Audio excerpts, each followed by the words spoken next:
नमस्कार दोस्तों, मैं डॉक्टर गायत्री प्रसाद।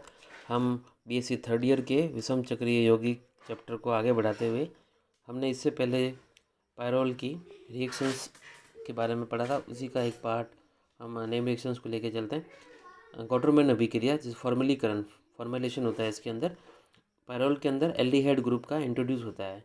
जब हम पायरोल को HCN और HCl के साथ वाटर की प्रेजेंस में रिएक्शंस करवाते हैं तो टू पोजीशन पर, जैसे हमने बताया था कि इसकी टू पोजीशन है वो एक्टिव होती है। टू पोजीशन पर एल्डिहाइड ग्रुप जुड़ता है तो पायरोल टू एल्डिहाइड हमें मिलता है। यह एक फॉर्मलीकरण, या इसे हम जो अब नॉर्मल रिएक्शंस में देखें तो गॉटरमैन अभिक्रिया कहते हैं। इसी प्रकार की एक रिएक्शन है रीमर टीमन अभिक्रिया। ये बहुत इंपॉर्टेंट है और आप लोगों के सिलेबस के अकॉर्डिंग ये अल्टरनेट पूछा जाता है आपको।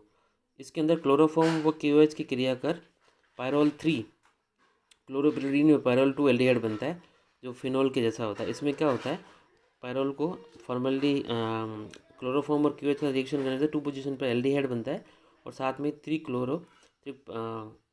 क्लोरोपिरीडीन भी मिलता है हमें। ये इंपॉर्टेंट अभिक्रिया है, आपको पूछ सकते हैं।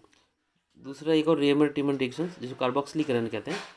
इस अभिक्रिया में क्लोरोफॉर्म के स्थान पर हम कार्बन टेट्राक्लोराइड CCl4 को यूज़ करते हैं और बेस के फॉर्म में QH को लेते हैं। वही टू पोजीशन पर पहले जहाँ CHO आ रहा था, यहाँ पर एक एसिड ग्रुप का इंट्रोड्यूशन हो जाएगा, कार्बोक्सिलिक अम्ल हमें मिलता है। नेक्स्ट रिएक्शंस देखते हैं। कोल्बे स्मिथ अभिक्रिया। इस अभिक्रिया में पायरोल कार्बन डाइऑक्साइड से क्रिया कर पायरोल टू कार्बोक्सिलिक अम्ल बनाता है, जैसा फिनॉल के अंदर होता है। 120 डिग्री सेंटीग्रेड टेम्परेचर पर इस रिएक्शन को करवाते हैं। कार्बन डाइऑक्साइड की रिएक्शन होने से टू पोजीशन पर COOH कार्बोक्सिलिक अम्ल का इंट्रोडक्शन होता है। नेक्स्ट रिएक्शन है एल्किलीकरण एवं acylation. Alkylation and acylation. Pyrrole की एल्काइल हैलाइड जैसे आयोडाइड के साथ रिएक्शन करें 60 डिग्री सेंटीग्रेड पे, तो नाइट्रोजन से जुड़ा हुआ H है वो हटेगा और उस जगह पे एल्किल हैलाइड वाला एल्काइल ग्रुप है वो नाइट्रोजन से जाके जुड़ेगा। उसे हम हाई टेम्परेचर पर ट्रीट करें तो वही रीअरेंज होकर टू नंबर की पोजीशन है नाइट्रोजन के जस्ट पास वाले 2 नंबर की पोजीशन पे और 3 नंबर की पोजीशन पर मिथाइल ग्रुप जुड़ता है और हम डेरिवेटिव प्राप्त होता है। इसी तरीके से एसाइलेशन की बात करें तो हम एसाइल क्लोराइड लेते हैं। 80 डिग्री सेंटीग्रेड पर रिएक्शन करने से पहले H हटेगा, उसी का COH3 ग्रुप आकर इंट्रोड्यूस होगा। वही हाई टेम्परेचर पर जब हम इसे रिएक्शन करवाएंगे तो वापस H का रिप्लेसमेंट होकर 2 और 3 पोजीशन पर COCH3 ग्रुप का इंट्रोडक्शन होता है और इसे हम एसाइलेशन या एसिलीकरण कहते हैं। नेक्स्ट नेम रिएक्शंस है हुबेनहॉस संश्लेषण। इस विधि में भी पायरोल का एसाइलेशन होता है, लेकिन यहाँ पर हम CH3CN जिंक क्लोराइड की प्रेजेंस में यूज़ करते हैं और हमें final product COCH3 second position पर पायरोल के मिलता है। नेक्स्ट इसी टाइप के युग्मन अभिक्रिया कपलिंग रिएक्शंस होती है। पायरोल की जो डायजोनियम सॉल्ट युग्मन अभिक्रिया विषम चक्रीय यौगिक में अधिक रिएक्टिविटी को शो करती है। बेंजीन श्रृंखला में केवल एमीन एवं फिनॉल ही अधिक इलेक्ट्रॉन घनत्व के कारण कपलिंग रिएक्शंस देते हैं। एमीन और फिनॉल जैसा इसमें भी होता है और कपलिंग रिएक्शंस होकर बेंजीन डाइजोनियम क्लोराइड से रिएक्शन करवा के 2 फेनिल एजो पायरोल हमें मिलता है। ग्रिग्नार्ड अभिकर्मक से भी पायरोल की रिएक्शंस होती है। CH3MgBr ग्रिग्नार्ड अभिकर्मक से रिएक्शन करवा के H रिप्लेस होगा, नाइट्रोजन जुड़ा हुआ, MgBr का इंट्रोडक्शन होगा और एक मिथाइल ग्रुप हमें मिलेगा मिथाइल साथ में। ग्रिग्नार्ड अभिकर्मक प्रयोग करने से CO2 से करवा के अगर हम वापस इसको जो मिथाइल MgBr जहाँ नाइट्रोजन से जुड़ा हुआ है उसकी हम CO2 और तनु HCl से रिएक्शन करवाएं तो वही सेकेंड पोजीशन पर कार्बोक्सिलिक एसिड का इंट्रोडक्शन होता है और 2 पेरोल कार्बोक्सिलिक एसिड हमें मिलता है। नेक्स्ट हम रिडक्शन और ऑक्सीडेशन रिएक्शन देखते हैं।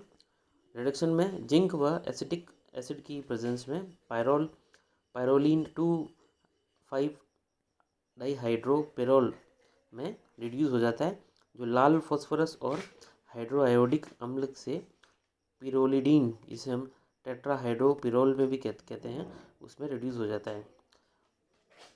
कैटालिटिक रिडक्शन से पायरोल सीधे ही पायरोलिडीन में कन्वर्ट हो जाता है। देखिए यहाँ पर बताएं, पायरोल का जब हम निकिल और हाइड्रोजन की प्रेजेंस में रिडक्शन करें 200 डिग्री सेंटीग्रेड में तो हमें पायरोलिडीन मिलता है। इसी तरीके से जिंक और एसिटिक एसिड की प्रेजेंस में जब हम करते हैं तो पहले हमें पैरोलिन मिलता है, और जिसे फॉस्फोरस और हाइड्रोजन आयोडाइड के साथ रिएक्शन करें तो पायरोलिन हमें मिलता है।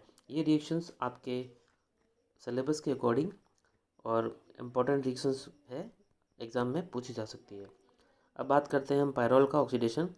क्रोमियम ऑक्साइड CrO3H2SO4 की प्रेजेंस में जब हम ऑक्सीकरण करते हैं तो हमें मैलाइक अमाइड मिलता है।